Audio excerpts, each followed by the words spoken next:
Hi, Bret. Hello, Giuseppe. Hi. So nice to meet you here. And well, let's start this conversation. You wrote a book, White, which is a book about freedom. The freedom of being a kid in the 70s, but also freedom of speech, freedom of thinking, freedom of, well, to express yourself. But it seems that right now we are living in a time where freedom is not really contemplated. A time when you have to excuse yourself, not only for what you do or for what you did, but also for what you think and for what you are, a white Western male in his 50s, like you and me. So do we have to excuse ourselves? Do we have to excuse ourselves? Well, I suppose you can. I mean, if that's all you see yourself as white, or as male, or as white male, then I suppose you have to excuse yourself. I don't see myself that way. I see myself as a writer, someone who loves to explore things. I love to read books. I love to see films. I have a full life that does not revolve around my whiteness or my maleness. That's just something that happened to me. I had no choice in that. I had no say in that. So, but we are very unpopular right now. And I think we're very unpopular right now because I think of Trump.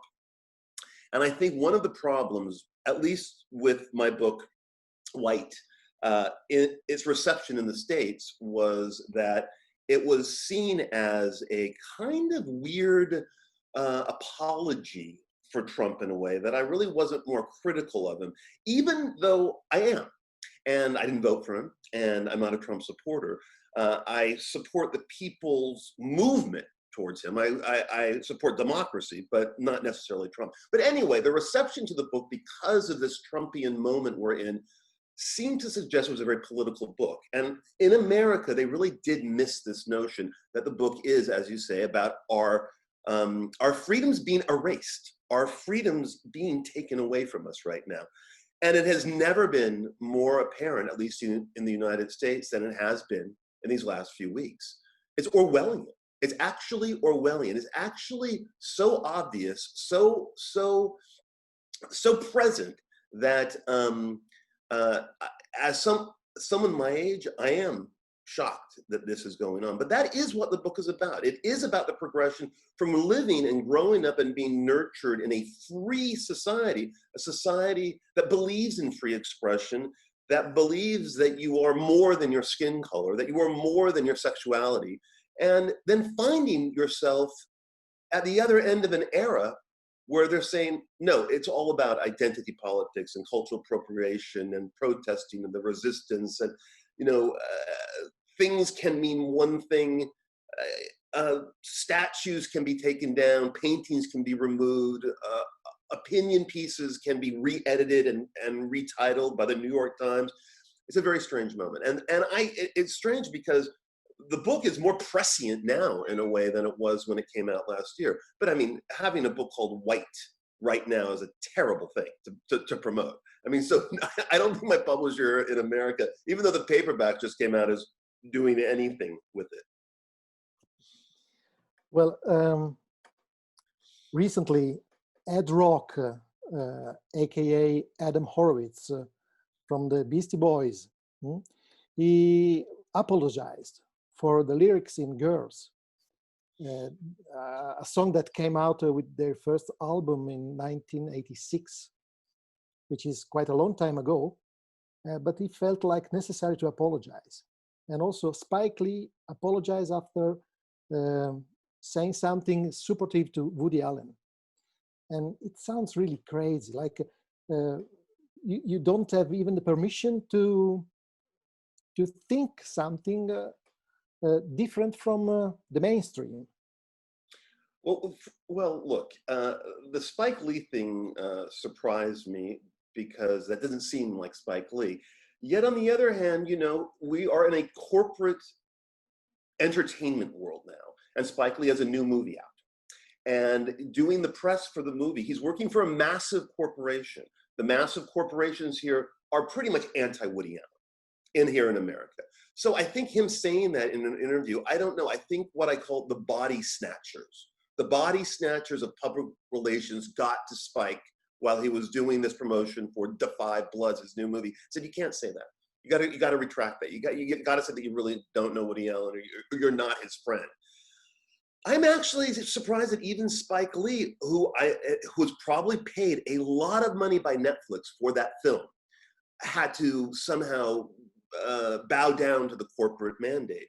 Ad Rock is a very, my problem with that is that if you know this song, Girls, it's on License to Ill, as you said, from 1986. It is so innocuous. There's a litany of lyrics about girls to do the dishes, girls to do my laundry, girls to make my bed, girls in the bathroom. I mean, it's really like, it is what the Beastie Boys were about. Their brattiness, their aggressive, in your face, I don't give a shit style. And they did apologize for it in 1995 when, I don't know why, but they apologized for this inconsequential little bratty song. Ad Rock felt he needed to bring it up again in 2020 in this new concert movie called Beastie Boys. And I was just kind of shocked that not only did he feel the need he had to re-apologize, but that the camera cut to the people in the auditorium nodding approvingly. Gen Xers sitting there in the Brooklyn Theater with their cocktails and their artisanal beers going, yeah. And then when I tweeted about it, and I tweeted a low point for Gen X, Beastie Boy apologizes for song from 25 years ago in a new concert movie. The vitriol that I got for that tweet was, you're a loser, you're a piece of shit. Of course you're jealous of Ad Rock. He's a real man, you're just a boy. He learned something about himself. Well, I don't really think he did learn something about himself. I think he pandered. And much of this is about pandering, is actually virtue signaling, which is what is the current mode that is very satisfying to performers. And you know you're gonna get applause immediately if you do that. But I really wish that people were a little bit more, I don't know, just not so apologetic. This is just life. We have friends, people say stuff, it's just life. And this notion that we can child-proof the world and have nobody be offended by anything is a fantasy. It's dumb, it's ridiculous. So I don't know, but those are two, there's 100 others, but those are two of them. And I do believe that there is corporate concern because everyone is now under the banner of like one or two entertainment corporations. And if you deviate from their rules, their accepted rules of behavior or free speech, you're probably going to be, a public relations officer is probably going to talk to you and tell you, you got to make a statement. So I don't know. Yeah. Another very sad thing is that about Woody Allen, his new book is autobiography. Well, in Italy, it was published by La Nave di Teseo, and I think it was one of the few countries where the book is published, because neither in the US nor in France it has been published. And this is something like censorship, a real censorship. So politically correct is linked with censorship in a very clear way. Clear way, yes. And there should be a giant pushback on it, and it's just not really happening. I think there's a silent pushback because there is something called a life you live offline. There's an offline world that is much bigger than social media, much bigger than Twitter or Facebook. And I think there is a different conversation happening offline. I think online is a strange mixture of virtue signaling and venomous hate. But offline, I think there's a more rational conversation happening to a degree. And I don't know anybody, conservative, liberal, libertarian, whoever, who does not like what's going on. It's not a partisan thing. Both sides do not like it. But they're not the active ones. They're not the ones screeching on social media. But the Woody Allen book was published here. It was published by a different publisher. So it finally did come out. I read it. It's wonderful. It's, I think, in another era, perhaps if we were in not such a strange world, I think it would be widely acclaimed. I mean, it's really kind of a wonderful book. You learn a lot of things about Woody Allen, and it's some of it is even just really, really, really interesting, and it's very well written and funny. And I think part of what has happened with that book is that he goes into a very deep dive about the accusations about Dylan Farrow, and the child who said she was sexually abused by him when she was, I don't know, a child, a small child, and that Mia Farrow, really pushed. Well, he breaks it down in such a way that you cannot leave the book without thinking he's totally innocent of this, completely innocent. He brings out every piece of evidence and builds an incredibly convincing case. People don't like that. People don't like that here. And the publisher that was going to publish him here in the US also publishes Ronan Farrow, supposedly Woody's son. Though I don't know if even Woody Allen believes that, because he looks so much like Frank Sinatra, who his mother did, I think, have an affair with briefly while she was seeing Woody Allen, whatever. So there's all of this corporation things going on. The Woody Allen book can't be published at the same company that the Ronan Farrow book is being published in. And also the narrative here in America has been that Woody is guilty, that Woody Allen is a guilty, guilty man. And when you read this book, he obviously isn't. I mean, in terms of all the evidence, there's no crime. There's no crime. He's been, so you realize that the media narrative about Woody Allen is destroyed in this book. They can trip over each other trying to say, I believe Dylan, I believe Mia Farrow, but you can't say that after you finish reading the book. And that is one of the reasons that has gotten kind of bashed here or somewhat ignored in the United States. So, but you're right, that is a kind of censorship. And believe me, you're going to see a lot more of that happening. But unless someone takes a stance. But the problem is that the corporations are notoriously politically correct and bland and liberal. You have to understand, this whole movement is from the left. It's not from the right. It's from the left, which is another thing that I was talking about in White, is how I felt I was on that part of the aisle. I was once on this part of the aisle, and then I slowly got myself pushed into the center. Never on the right, okay? I'm not a conservative, I'm not a Republican, but I have moved away from the illiberalism of the left in this country. And the Woody Allen thing is a perfect case in point as to why. Yeah. And another case similar is the one of Roman Polanski. People think that he should even, that festivals should refuse to play his films nowadays, which is another totally unbelievable thing by my point of view, because the artist is the artist and the man is the man. I mean, if you looked at it, if you looked at all the music you love and all the films you love, all the plays you love, the art you love, and you really judge them by who the man was, you probably wouldn't like much of anything. There'd be not a lot to like. So you really do, the art comes first. You can't, the artist, this is part of what's going on now. And it's very interesting that it's happened in the last 10 years. The artist is the star. The artist is the meaning of the work, your identity. If you're transsexual, if you're gay, if you're a person of color, this becomes your calling card in a way. This becomes your identity. It's not really necessarily what you create, it's what you bring to the party as an identity. And that is terrifying for artists. It's a really problematic thing because many people, look, not a lot of people have any talent. Not a lot of people have any talent whatsoever. So if you're just handing out contracts to people because they represent, I don't know what kind of art you're going to end up with. I think it's, as I say in the book, it's basically a society that doesn't care about art. They no longer care about art. But I think you have to look at the artist first. I mean, I went through, look, I'm as guilty as anyone. I became very dismayed by Bruce Springsteen in the last 2 or 3 years. I have felt that he has gotten too political in a way. And artistically, it kind of messed up with my mind about how much I liked him as a songwriter.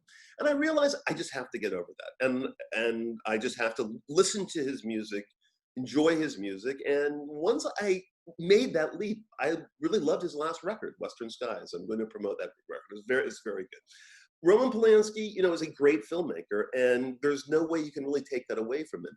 I think that thing that happened in 1976 or 77 has been resolved by all parties. It's been resolved by the girl. It's been resolved by Polanski, and obviously Hollywood to a degree because they gave him the Oscar for The Pianist. So I don't know, but I can't go into a Polanski movie or a Woody Allen film and automatically reject them because of flaws they have as people. I've never been able to do that. When you wrote American Psycho, you had many problems. Your former publisher refused to publish it, and when the book finally came out, you had you were attacked by feminists. They told you you were a misogynist, homophobic, racist, and so on. And do you think that right now, in these years, American Psycho would find a publisher? I think if it was written by a handicapped person of color who was also transgendering, maybe it would find, but from a middle-aged white man or a young white man, no, that would not be touched, I think, by a publisher. Maybe some niche publisher would publish it, but again, the identity is incorrect. In the re-education camps that are now the entertainment centers of America, no, it wouldn't be. But you know, that's true. A lot of books I don't know would be published. I mean, books are published because of what's moving on through an era, what the tastes are of that era, and you know, I don't know. I don't think Fight Club would be necessarily published now either, because because some people say it advocates violence. You know, it advocates pain and cruelty. So I don't know, but I you know, it's out there, and so I can't really cry that much about the American Psycho thing. And in some strange way, you know, that really helped make the book noticeable 30 years ago. And I think people get it. I think people understand. I don't think they look at it as a book on how to kill people. I mean, it's so strange. I found it to be a very strange experimental novel, and the fact that we're still talking about it almost 30 years after it's published is always confusing to me in a way. Yeah. Right now, in the US, and not only in the US, some people are kicking down statues.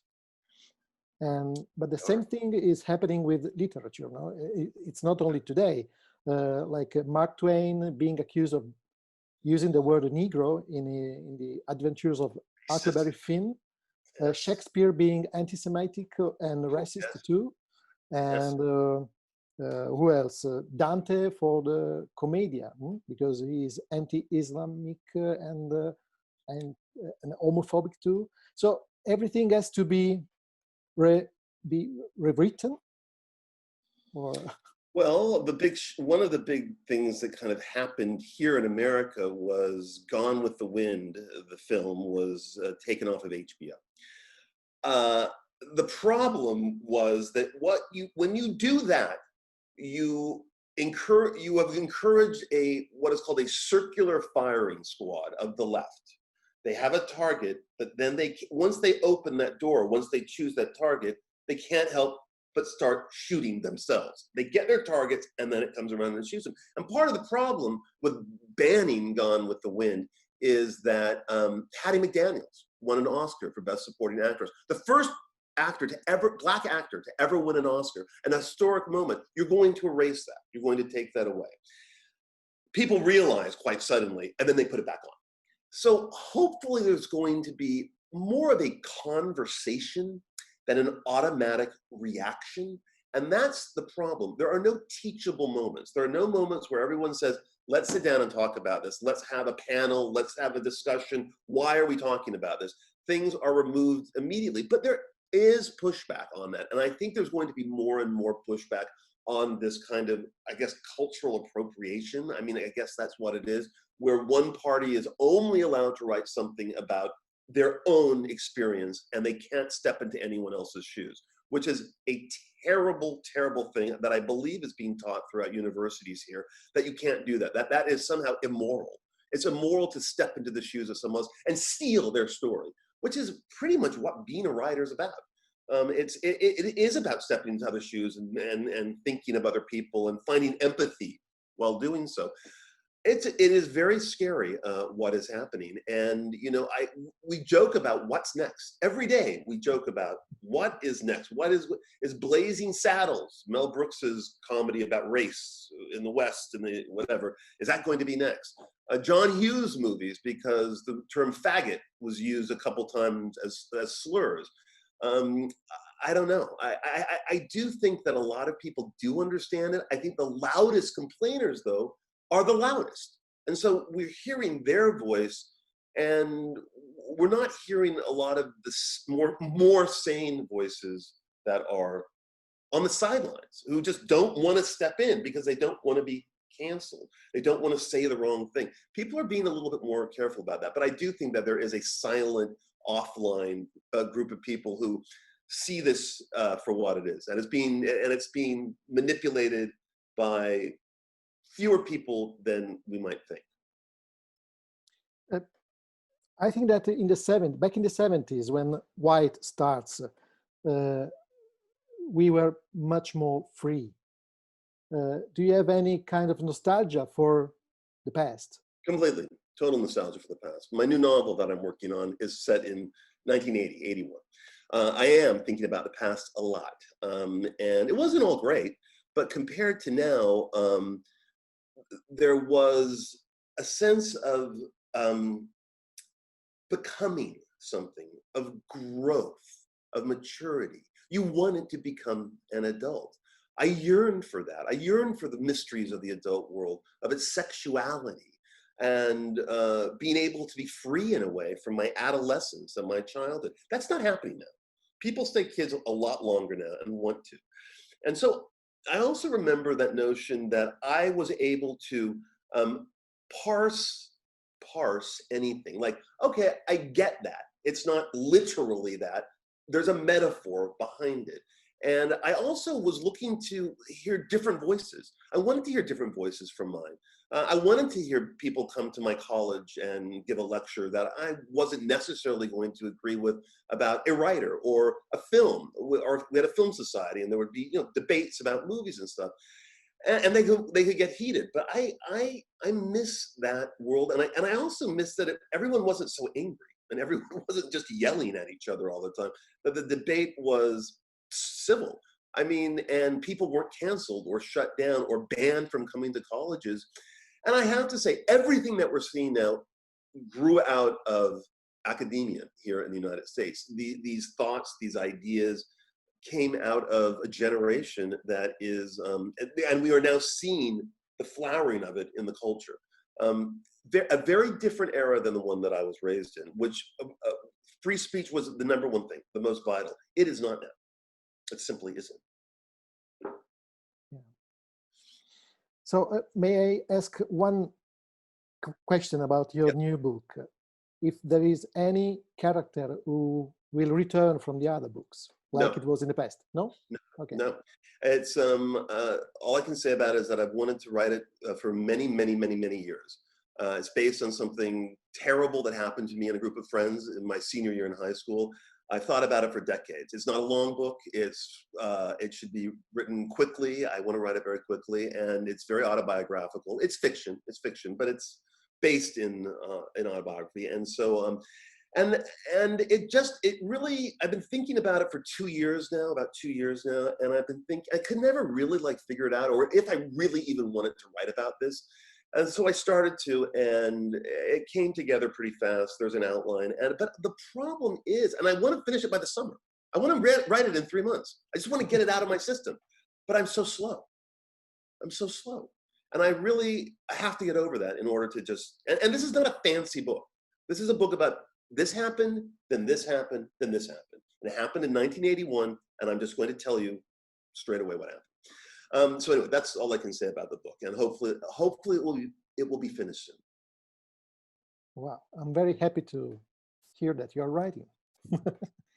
Well, I always am. I'm writing every day, but I'm either writing my podcast or I'm writing scripts, which isn't really writing at all.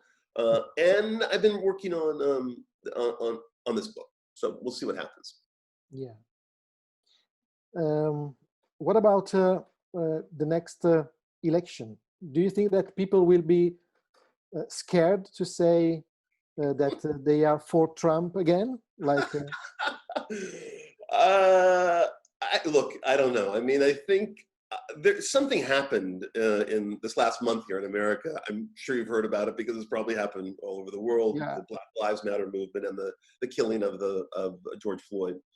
The first week here in America was very violent. Many people were murdered.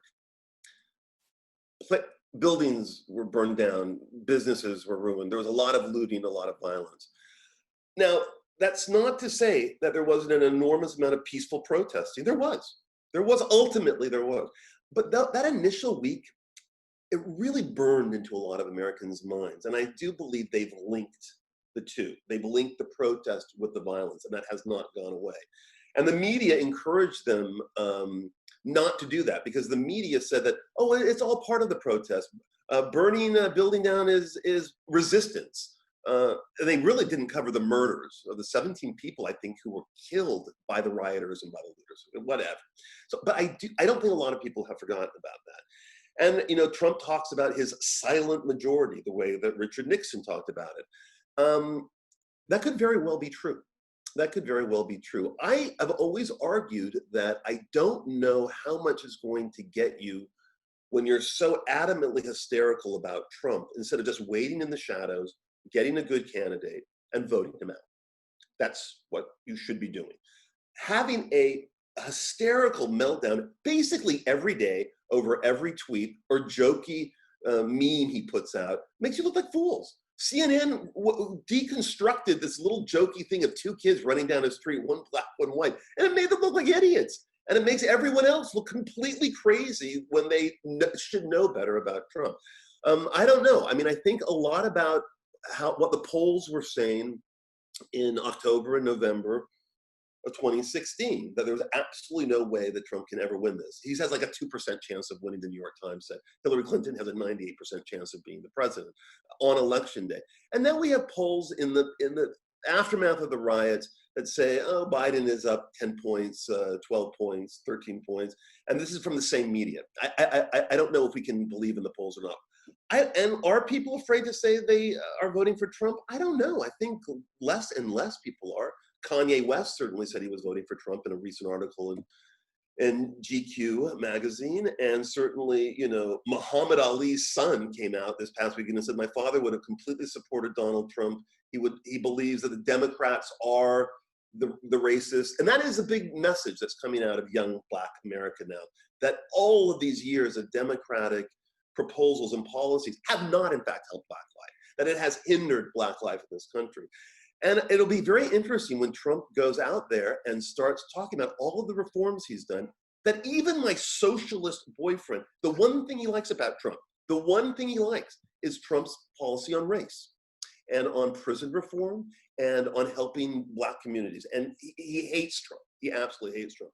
So we'll see if that's part of the thing. I also don't know if Joe Biden is really my boyfriend can't even admit that he's going to vote for him. He will not even admit it, but he's going to. Anything to stop Trump, anything to stop the evil monster in the White House. But it still does seem to carry a lot of tension, let's say, if you say you support Trump. You automatically do get branded something in this country, and it is, you're given the scarlet letter. I mean, I am not a Trump supporter, and I have gotten the scarlet letter because I haven't clawed my face off about Trump. And I've said, okay, well, I really don't care. He got elected, get him out of there. But for God's sake, don't writhe and cry like a baby and make up stories that aren't true in order to get rid of him. Find the right candidate, and you can vote him out. We'll see if that happens. I don't know. I mean, I cannot. I mean, the media is dying for it to happen, because if Trump gets reelected, their entire narrative of 4 years has been wrong, will be completely invalidated. And I already see it with my boyfriend, with Todd, the millennial, moving away from the mainstream media. He doesn't trust them anymore. And so, we'll see how this all explodes. But either way, it's going to be awful. Either way, it's going to be awful because we live in a very dumb country. Our politicians are dumb. Our policemen are dumb. The people who get arrested are dumb. The protesters are dumb. The teachers are dumb. We live in a land of idiots. And so, of course, we have this flagration, this pyre of inanity that happened in the last 3 weeks. Overreaction. No one looking at facts or statistics. Just this feeling they have. They're taking down statues of people who were protecting slaves. They're taking down Winston Churchill. They don't know what the fuck they're doing. They're a bunch of idiots. So that's the one very depressing thing I learned these last 3 weeks is that everyone in America is dumb. They're all dumb. Politicians, protesters, police, all of them are dumb. Okay. That's my take. That sounds like a good finale for our conversation, I think. A big aria. A final aria. Well, so I really thank you, Bret, for the time that you gave us. Sure. And it will be very interesting to read your new novel. Let's hope. Yeah, and Let's hope. yeah, and I wish you all the best.